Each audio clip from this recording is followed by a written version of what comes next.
What is going on, guys? It's Noah here with CustomRCMods. Welcome back to the channel. Now in today's episode, I've got my full review of this KingKong Tiny7. Now if you watched my last video here on the channel, you would know that I'm giving this thing away in about a month from now. So if you're interested in entering that giveaway, make sure to go ahead and follow the link in the description below to that video where you'll learn how to enter and secure your entries into this giveaway.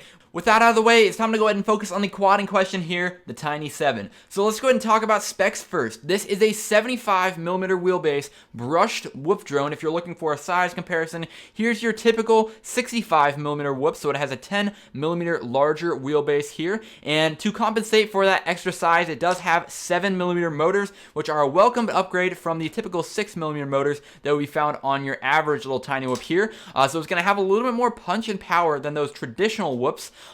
Paired with these motors that I don't really know the KV of, we have these props which are tri-blade props. They are very smooth. I've flown this a handful of times, and I've had no issues with the props rubbing up against the ducts or anything like that, so that could be to the credit of the frame or the props here, but again, don't really know anything about the pitch of the props, but they do fly really well here as well. Let's go ahead and talk about the main board on here, which is a Betaflight flashed F3 board, and is running Betaflight 4.0.6, which is obviously the most recent firmware that F3 boards can flash to. So yeah, and you guys might be thinking about an F3 board. It's a little bit outdated for today. However, just remember that this is a little brushed whoop drone. You're not really pushing the edge of those PID and gyro settings, so you're really not going to be reaching the limit of that CPU loading. It does not have an onboard OSD chip, which may be seen as a little bit of a downside, but I find that fairly common for most F3 boards in this class, and thankfully, part of the tiny whoop movement is just going back to purist FPV, not totally worried about the telemetry,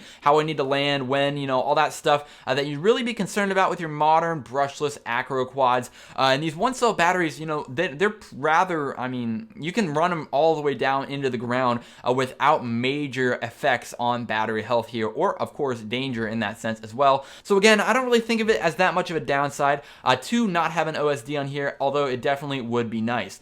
So another thing this board does not have built in is a receiver, and that can be seen as a downside for sure. Most people in the tiny whoop community would agree that it's best just to go for those little built-in SPI receivers. You're trading that range and that programmability for the added weight savings, which every single gram counts on one of these builds here. However, the external receiver does have its benefits as well, especially on this larger whoop here. I haven't noticed too many adverse tendencies from having an external setup on here, and it also does obviously allow you to run any protocol that you like. You can simply desolder the receiver using the three little pads right up there, and you will be good to go. You can throw in your XM Plus, you can throw in your Crossfire receiver, whatever you have will work with this thing. Mine came with a DSM-2 receiver on here, but again, whatever you want to run, if you did not actually get the version of this with your desired receiver, you can go ahead and switch that out afterwards. So again, another nice little perk from potentially a downside. Now, I don't know too much about the camera here, camera and video transmitter, I guess.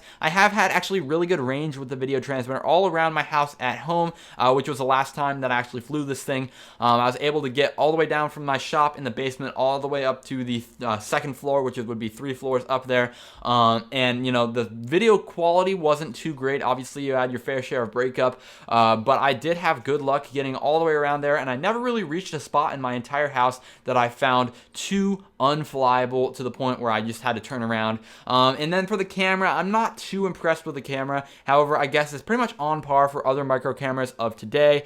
So again, not really too much to say about it on there as well. This does have the PH 2.0 connector, and as you can see there, these battery leads are a little bit concerningly thin, concerningly high gauge wire on there. So I haven't, again, have any current draw issues that would limit the amount of performance I can get out of this battery lead, at least not to my knowledge. However, I mean, I guess they could have stepped that up a little bit, but maybe, hey, they might have been going for saving a little bit more weight by going through those higher gauge thin little wires. I'm not totally sure. I didn't design this thing.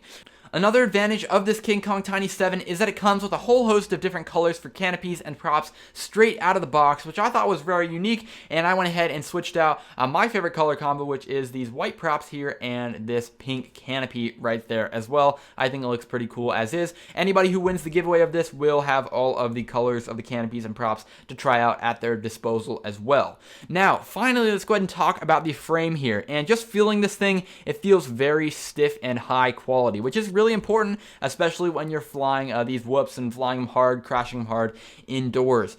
So looks like these little supports on each side here are doing a really good job making it nice and stiff. There's really not a lot of flex in it, at least back and forth. I mean, obviously there's going to be a little flex this way, but it still feels very stiff. It also feels flexible in that sense where it's going to flex before it breaks. And that's something I can't say about this Inductrix FPV Plus here. Now you can see there's all sorts of hot glue, shoe glue, whatever I've used to keep this thing all together. And it just feels stiff, but I mean, also it feels very brittle. So when I crash this thing explodes and all the spokes fall out, and I have to get a new frame for this almost every single month if I fly it rather consistently. However, I've crashed this thing a few times and there's not even any scratches or wear on this thing at all, let alone any broken spokes or anything like that. And I'm pretty sure all the flying we do today, that'll stay constant within that as well. Speaking of flying, I've got this all configured in Betaflight. It's bound up to my Radiomaster TX16S in the internal multi-protocol module in there as well.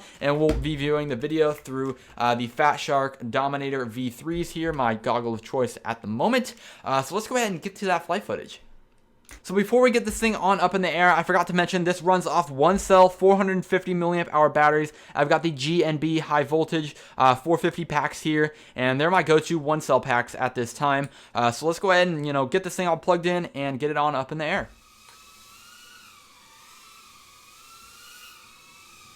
Alright, so we are up in the air now, and as you can see, we're just cruising around, just doing some counterclockwise patterns around here. Feels really locked in. I mean, it doesn't really mean anything, but I am running my freestyle rates on here right now, 800 degrees per second. I'm not sure how that transfers over to angle mode, but when we get into acro flying here in a little bit, you'll see it's a little bit harder to fly with such high rates, especially in an enclosed space. But I feel like this is pretty much as close as it gets to the perfect match for in here. I can use a lot of different throttle positions, and it doesn't react immediately. That's one thing I really like about this, is that it's not really sensitive on how it performs throttle-wise. It kind of just cruises. Going into my art gallery and 3D printing room. Yeah, so I've got this 4-bedroom apartment that I've been living in for the past 3 months. I was supposed to have 3 roommates, one in that room we were just in, one right here, and one over there, and none of them ever showed up. So got this big apartment, fun for tiny whooping around all to myself, but that's fun. So yeah, this thing is flying really nice. It's really controlled, and I mean, the throttle isn't as punchy as like a Tiny Hawk, but obviously that's your brush to brushless comparison there. But this is far and away a lot better than like your typical 65mm Tiny Whoop, in my opinion. Just because it has a little bit more punch altogether. Now it looks like we do have a little bit of wobble and bounce back in the kind of right towards center stick, which I guess it's just a stock tune, but that's easily tuned out in Betaflight. If that's your cup of tea, you like to tune this a lot. But I think this is more than usable for beginners at least, and I think it's pretty solid all around. Now one thing that you will also notice on here is anytime I hit something, Betaflight takes a second to kind of level out. Now, Betaflight is predominantly a freestyle, or freestyle and acro quad configurator, so their self-level is not as kind of on par as your typical like Horizon Hobby Spectrum board that's really focused mainly on running self-level systems. So that's kind of the trade-off there. Betaflight self-leveling isn't quite as reactive as like Silverware and as the DSMX Horizon Hobby boards are as well. So kind of keep that in mind. If you're going to run this completely in angle mode, which probably most of you will, it's a completely fine and locked in flying experience, but it doesn't fly as good when you kind of bump the wall. I guess that wasn't a pretty hard bump, but you kind of bump the wall and it takes a second to react. You can see now it's kind of going out of control. Got to regain control and get back up on into the air. So yeah, but other than that, I mean, it's flying really well. The nice thing about this thing is you can fly it pretty precisely, especially if you lower your rates in Betaflight. that's the one real nice thing about this altogether, is that it does have that nice advantage of the typical Betaflight rate curve. So you can fly this thing with whatever rates you want to. And if you really want to dumb it down, you're not really fishing around in your transmitter to see how to lower rates manually. You can just do it like you're used to in Betaflight. So again, a little bit of a nice pro in my opinion at least, but you can kind of cruise up here. That's the one main thing that the brush drones give you, is a lot more throttle dexterity. I mean, they don't really have that punchiness as typical Tiny Hawks and Beta 75s and other things like that, but they do give you that nice controlled, smooth throttle control, so you can get up in here and flip over, I guess. Alright, so we're back up in the air now, and this thing does not have turtle mode, just like pretty much all brushed whoops here today. It's just not as easy to reverse brushed motors compared to brushless motors. So, you know, I guess most of the flying you do is a short range anyway, so you really have to be super lazy to depend on turtle mode with these quads, and you're not really getting them stuck in a place where turtle mode would be completely necessary, in a sense, like a tree or anything like that as well. So again, I think you're in pretty good shape anyway. So let's go ahead and pick up some speed here. There's some definite washout in these corners. I don't really like that about this. But again, it's tuning. It's not anything inherently wrong with the quad. I wish they might have maybe been able to put a like stock custom tune on here. But I guess you can't have everything in the world. So I guess that's okay. But yeah, just when you hit something, that's a real downer. When you hit something and you just wash out and crash, just because Betaflight does not respond quite as fast. So that's the end of that first battery. A good 4 or 5 minutes of flying time there, so nothing to complain about.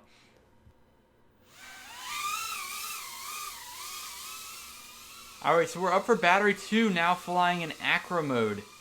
And I'm literally using like probably 5% of the total stick travel in each direction, just to keep this up in the air. But remember, I am flying my typical freestyle rates, which is 800 degrees per second. So definitely not quite, I mean, it's not quite the easiest, most fair comparison here, but it is completely controllable in Acro Mode. You will need to be a good pilot, and know how to set your rates. I mean, for this quad, I'd probably say 400 degrees is really where you want to start. Then you can either go lesser than that or more than that later. But this actually might fly better in Acro Mode than it does in stable mode or angle mode, just because, I mean, you're not really worried about the auto level system controlling the washout and things like that. Now you can really get some good speed around the corners, and fly with a little more confidence. Again, you're going to need to be a better pilot, but the overall flying experience might be a little bit better as well. So you're definitely up. My throttle position's definitely resting about half at all times. When I corner and hit the gas, I'm going all the way up to full for a second just to make sure I can get through it. But no worries about speed or anything else through here. At least for my apartment, I mean, it's just fine. Let's go ahead and slow it down and see if I can do any proximity flying here with this setup. Oh, I don't even know. Oh, the stools are tempting, but I know I'll crash and I don't really want to grab it. Let's see. Let's just go through this one here. Oh, no. That blanket was in my way. So definitely a lot harder to fly in Acro Mode, but much easier since you have the Betaflight tried and tested and true Acro setup on here. Let's see if I can get through here now. There we go. That's better. Let's try the tripod.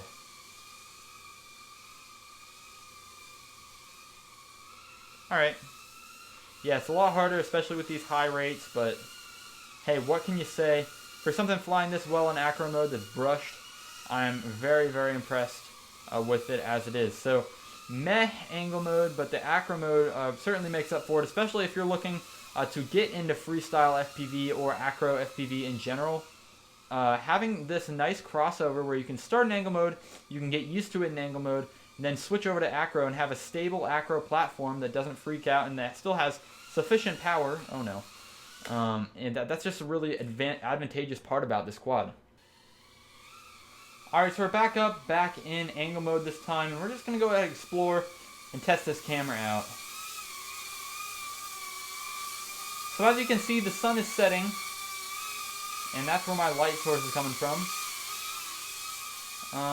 Looks like like I'm actually relatively happy with this camera altogether. I mean, it's not overly impressive compared to other ones, like the Runcam Nano, but it definitely holds its own compared to like the Beta FPV stock cameras that like the Beta 75X or any other brush lineup comes with. So happy with that. I'm not sure what the TV line rating on this camera is or any of those other specs on there, but I mean, it's relatively impressive. I'm pretty happy with it all together. So yeah, the video system as a whole, I mean, there's not too much breakup. I don't really have a lot of long-range applications to test this with, so I can't really speak too highly or lowly of it.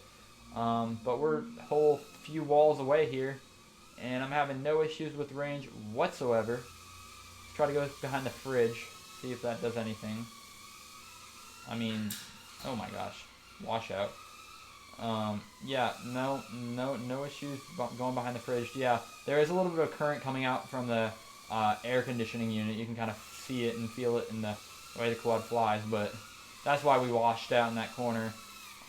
But yeah, I mean, this is a really good beginner platform overall. Alright guys, so the sun kind of set on me, I lost my light, but here we are for the conclusion of this video. Overall, I'm very happy with this Tiny7, even straight out of the box. I mean, as you saw, the angle mode left a little bit to be desired in the stock configuration. However, pleasantly happy with it, just knowing that you can go ahead and tune it and really make it however you want it to be.